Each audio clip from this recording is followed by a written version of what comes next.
Right, another word, use of the word trust. I love the idea, civic leaders, business leaders, the vision of Sam Walton and how that they're trying to carry that forward and live up to that. So thank you very much, Andy. Thank you very much. Now, I hope you've all been sort of filling in question forms. Anybody want to get a question form? Put your hand up and we'll come here to be cycled. Could somebody come and collect the question over there, please?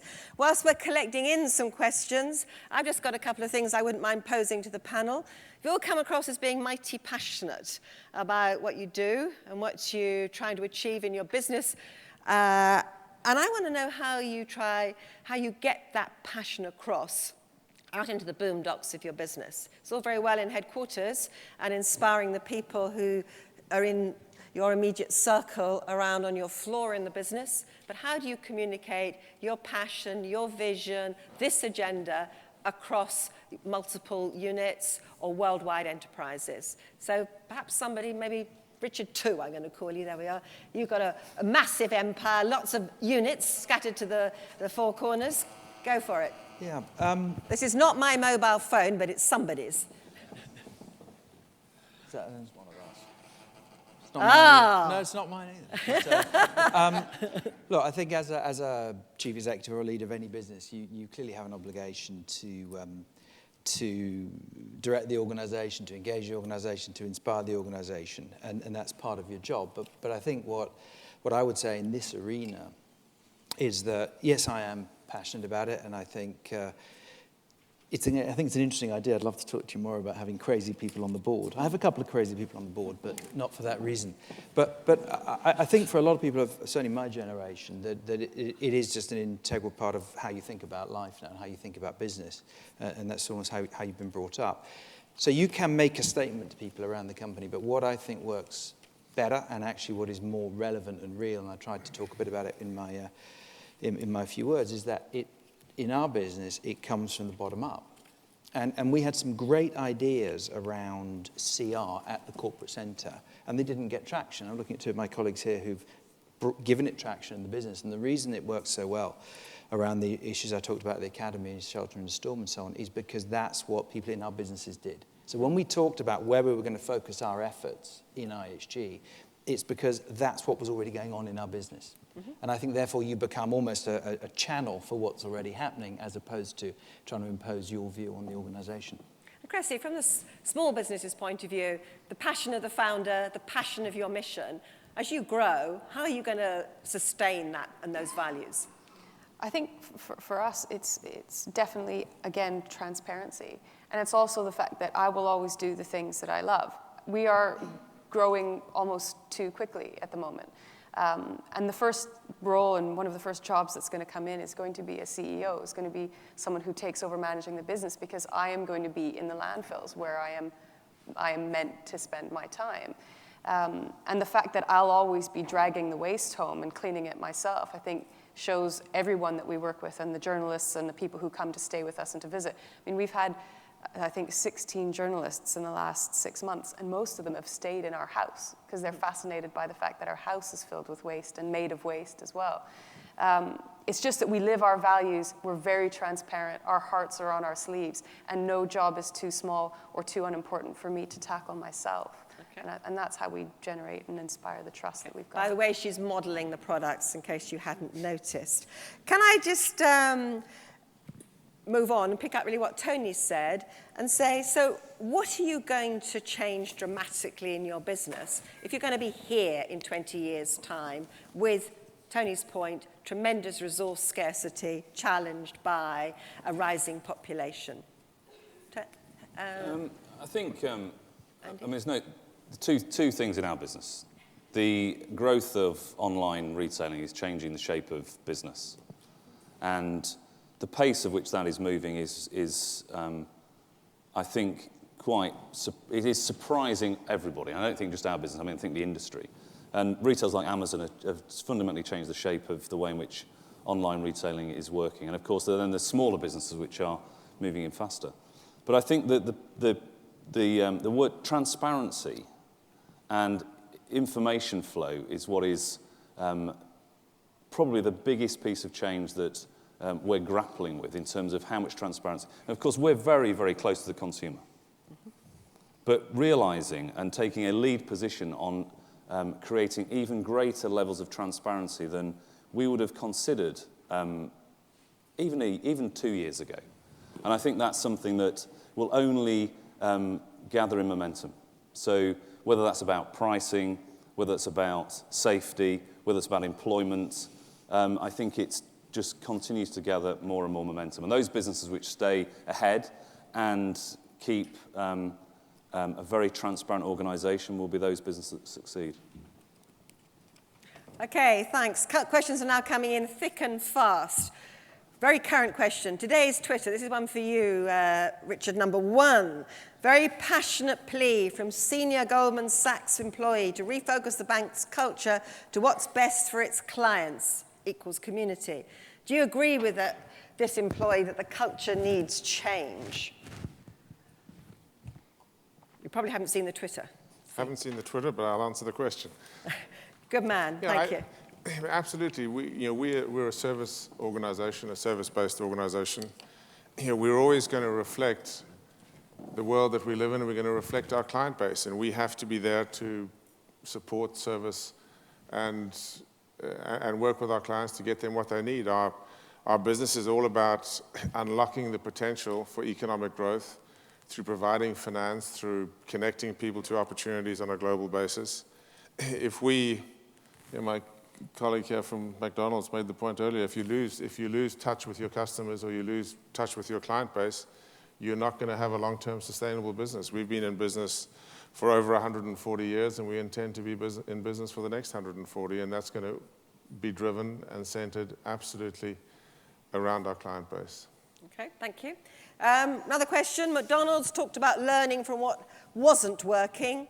What lessons and resulting actions can you share from that experience which has helped your responsible business journey? Anybody want to answer that? So learning from the mistake, as you might say, which is perhaps the way most of us learn in life. Anyone want to volunteer on that one? If I'm allowed to, well, I don't know if it's still aimed at McDonald's. I think it's instructed us that, when Andy was answering the question before, businesses will change. So everything you do will be progressive. And so I think you need to, I think we now have a mindset. We've almost got too many things we want to do, and we have to distill that down and control that in a way that goes to our restaurants, our outlets, to make it easy for our people to be able to run the restaurants well with good energy. And so I think what it has taught us is to get outside of the next 12 months and to look as a food business, for example, how are we going to be able to supply food in a sustainable way in 10 years' time?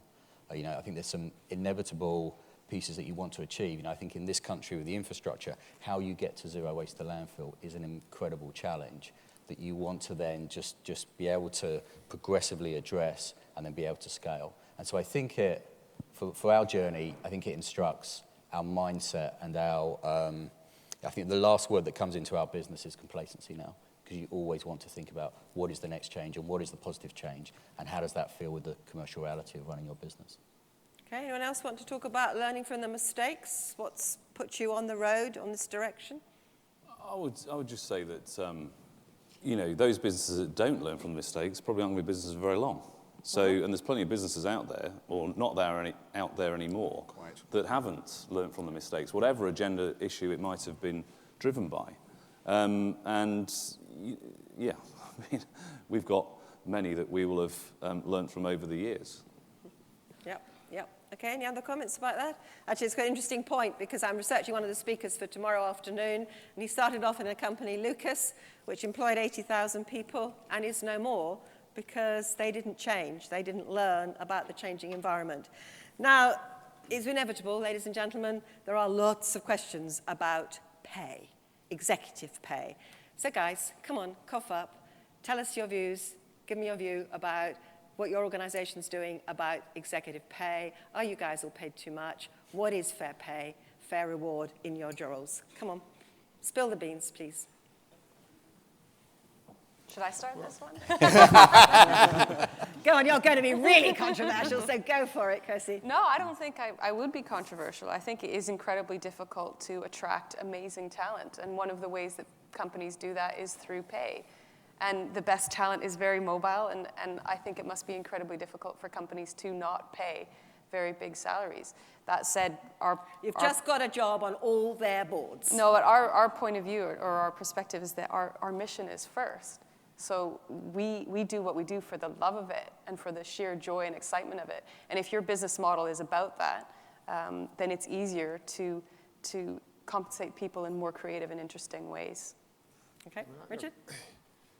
Yeah, I'm a market-oriented person, and I believe in the market, and I think in the end of the day, the market should determine compensation and pay, and it should be left to the market. Now, the market obviously gets at that through boards and through shareholders, and that's the governing force here, and I think that's important. Your pay has to be tied very directly to performance. And I think in the spirit of this discussion here today, performance is a broadly defined measure. There's financial performance, but there's performance in the arena that we're discussing today, and I think everybody's made the point, is that performance on this field is integral. If you're simply driving financial performance, but while you're doing it, you're losing the license to operate, that's not great performance. So you have to define performance very broadly. When I think about it from our business's perspective, to operate, we need a certain amount of capital and a certain amount of liquidity, and as everybody's seen post the financial crisis, the amount of capital you require is going to be significantly greater, and we're 100% behind that. We support it. It's entirely appropriate. Likewise with liquidity, the people who provide you that capital and liquidity need to get rewarded. You have to run your business in the right way. We've discussed all of that. And in running it that way, you've got to drive the returns. You've got to reward those providers. Absolutely. And it's only once you've rewarded them that you can really think about paying the people who are in the organization. And you've got to complete that circle, and it's got to be based on performance. But you've got to reward the people who are providing the capital and funding the business first. Okay, thank you. I think it's about balance. I think you have to get the right balance between performance-related pay, to be on Richard's point. And if you do, if you get enough of a balance that is about how have you created economic growth and jobs, then that should be very good value for money. And so I think if you get that balance right and the performance element that Richard just talked about, then I think it works. Okay. I'd agree with that. I think there's a lot of loose talk about bonuses and so on, but I think certainly most companies think about pay for performance, and I think that's the important thing. And ultimately, as Chris has said, if you want to get the best people, for many people that is about what you pay. We're a global business. We're a UK company. We're proud of that, but only 5% of our business is in the UK. So we need the very best people around the world. I think the other side of it, though, is how many jobs are you creating, and what are you doing in terms of growth. So we're looking to create over the next 3 years about 100,000 jobs. Now, those aren't all going to be high-paid jobs, but they are opportunities to get into the workforce. And one of my colleagues here talked about, was Andy, I think, about the 16 to 24-year-olds. I mean, youth unemployment is a huge issue, not just in the UK, but elsewhere. And almost every business person I meet or government official I meet is trying to tackle it. And that's an area where we're very focused, getting people into the workforce. Now, that's in a way a divorced issue from executive pay, but ultimately you've got to get the right people. Society in some ways sets pay levels for the market as well for what people get, and I think we're focused on growing the business and creating opportunity. That's where our efforts are. Okay.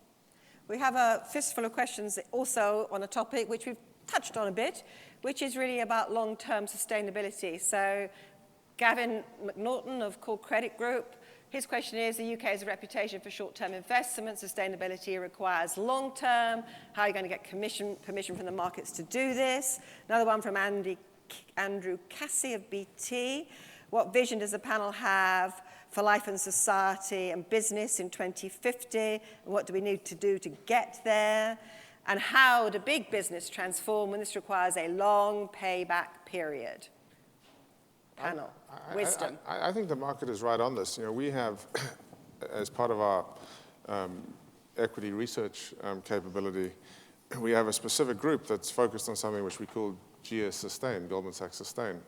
And we're really trying to identify those companies, big companies, that when we look at them in their broader sense, including all the issues that we've been talking about today, are positioned to sustain in the very long term. We've been running this for probably the last 3 or 4 years in terms of a group focusing specifically on this.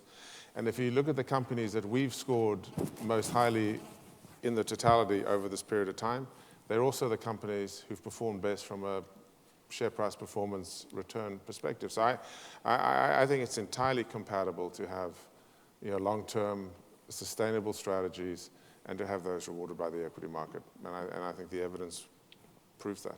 Yeah, certainly our work with Legal & General indicates that the companies who are on this agenda did better pre-recession and came out of recession faster in terms of shareholder return. Any other views on this, please? We have a 2050 map on the wall, and it says what the worst possible things could happen in 2050. And we create a little funnel shape from that. And if we're not performing to how we think we can perform in 2050, we don't do that. Okay. It's really, it decides everything. So we're thinking very far ahead. Cool. Okay. Any other views? I was just gonna Short-termism, I think, next year's profit? I think for business, you've got two key stakeholders, or probably three, and shareholders and consumers, and then the people that you work with. And I think this is where leadership takes a different level of responsibility. So within Walmart, Lee Scott, who was the chief executive 4 years ago, set a very clear agenda for the corporation, which didn't have specific paybacks, just took a leadership position, which is this is what we're going to do, because he passionately believed it was the right thing for the world and the role that Walmart played within the world. Big long-term vision statements. And, within each market then, the individual leadership taken in each market was the account was handed over. Because you can't, it's this point about leadership from the top far away is great and it sets vision, but actually delivery happens in a company like Walmart at the country level. But I think so I think those big statements are really, really important, but you have to be relentless with how you are keeping the organization on track. Consumers, though, are more fickle. And how we steer the consumer to keep the long-term vision in place is something which I think is a very clear business and wider than business responsibility and accountability. And sometimes the media can influence the consumer in a way that might not be the appropriate way. And I think for the business relationship between, for stakeholders is more imbalanced now than it's ever been. And the economy is clearly driving some of that. Okay. Any other comments on that? I'd just say I fully echo the point about leadership. Look, we in business, you deal with short-term versus long-term all the time. And I think it's our job as leaders, particularly as chief executives, when you're standing up talking about the sustainable future of your business. Because the value of your company is effectively the value of the future cash flows you can generate. So investors look for sustainability. It's an interesting point Richard made about valuations. So you have to make the case. I don't think you can expect somebody else to make it for you. I don't think you can be apologetic about it. You have to be really clear about what will make your business successful and what you have to therefore do in every area. And responsibility is now at the top of a lot of investors' agendas as well as other stakeholders. Okay, so making the case, leadership, taking the customer or the client with you on this journey. 3 points in response to that, which I think actually leads us neatly into you, Tony, because what is long-term sustainability? Tony's going to very kindly help us out. He's going to synthesize and summarize what's been said this morning and also share a vision for a sustainable future. Well, thanks very much. I found this a fascinating discussion this morning. And I think for me, it really underlines what I think is really quite a big change that has taken place on the sustainability agenda over the last 5 years or so. And to put it very crudely, it's the way in which business has now emerged at the front of this, like it or not. And for different reasons, I think the private sector now is in the place where we're going to have to see some leadership over the coming years. I broadly see 3 big pieces in this journey towards sustainability. One is the public, represented in the form of consumers and voters. Another is the world of policymakers and legislators who we elect and who run governments. And then the other, of course, is the world of the private sector. And I think you see these 3 things constantly interacting in different ways. And you heard some of it today, for example, from McDonald's about the way in which they change because of customer preferences altering. You've heard about the way in which the regulatory environment sometimes encourages things to move in a different direction. But for reasons that are partly obvious, the locus has now moved into what the private sector does. Now, there's two big reasons for this. One is economic. The politicians are now thinking about recovery rather than long-term sustainability. They should be the same thing, but unfortunately, in the way the political discourse is going, they presently aren't. Voters and consumers now expect these things to be done. Some of them have also got their priorities elsewhere, but over the last 5 or 6 years, big things changed in terms of public expectations about what business should do, I think, and now there's really the ball been handed on. And the other reason that the ball has been handed on, frankly, is because these things are so complicated that they are not going to be solved by simple legislation or by consumer preferences alone. There's too much complexity in this, linked to fair trade, to workers' rights, to greenhouse gases, to soil erosion, to biodiversity, to water, all the rest of it. This cannot be done now simply through governments handing down rules. It's going to require real leadership from the private sector. And I think also it's going to need something of a new narrative. And I think we still today detected a little bit of growth, but with more sustainable practices linked to it. I think we're going to need a new narrative based upon different words and different concepts to navigate the big squeeze that's lying ahead. And I think Cressy's put her finger on it in terms of thinking about 2050 now as the way in which we need to be filtering the kinds of decisions we're taking. Because there is an enormous amount, as I said earlier on, an enormous amount of risk and pressure building up in the system. And you don't need to be a genius to work out that 9 billion people in 2050, especially when 5 billion of them, rather than 1.5 billion of them, are living like Europeans, are going to want an awful lot more stuff than the planet will be able to provide, and certainly to be able to provide in a way which is going to keep its critical systems intact, whether those be ecosystem services or climate stability, or indeed the oceans not turning acidic. All of those things are going to require different kinds of models, very different kinds of models if we're going to be able to get through this. And so that nexus of issues, all of these things piled on top of each other, I think is the new context we're working in. We've passed the point where we can deal with one at a time. We've got to look at ways of improving employment for young people. We've got to look at ways of reducing greenhouse gases. We've got to look at ways of building wealth all at once rather than seeing these as choices. And I think we had glimpses of that today, but I think the narrative that underpins that is still a little bit evasive. And so the other theme I picked up today, and a couple of people said it kind of came, Stephen said it first of all, and it kind of came a couple of times in the panel, was about business having a bad press and there being an anti-business sentiment in society. And I sat and I reflected on that a little bit, and I thought, well, who has got a good press in society at the moment, who we might compare ourselves with and who we might aspire to be like if we wanted to generate some good headlines and less cynicism? And I thought, well, politicians, do they get a good press?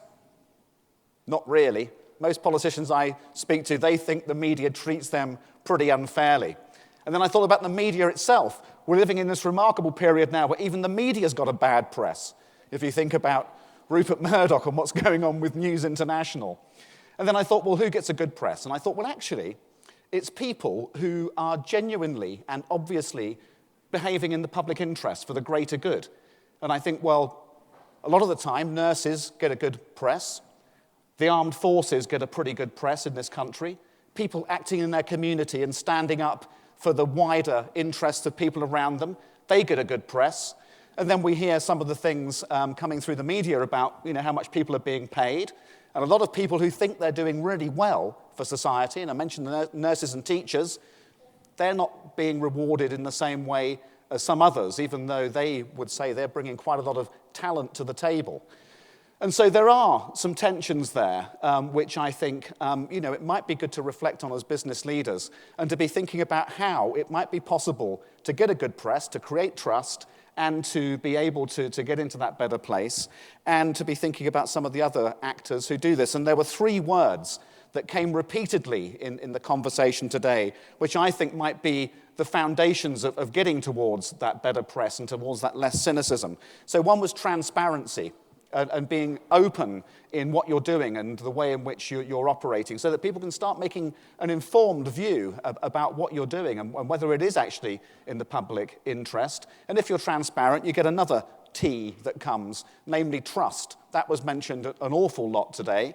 And then the third T, which was mentioned a couple of times, which I think is evidently now something that has to occur, and who's going to deliver it, we are yet to see. But the other T is transformation. Transparency, trust, and transformation, I think, are the things that came out of this conversation today in terms of how business might put itself in the place over time of having a better press. But I'm encouraged with what I heard this morning. I think the world really is changing. And I reflect back on my days at Friends of the Earth maybe 10 years ago, and we wouldn't have had a panel like this, and we wouldn't have had the kinds of things that are being said today. So I think progress is being made. But I think, ladies and gentlemen, the journey is a very long one in front of us. But at least we've made a good start. Thank you very much indeed. Thank you.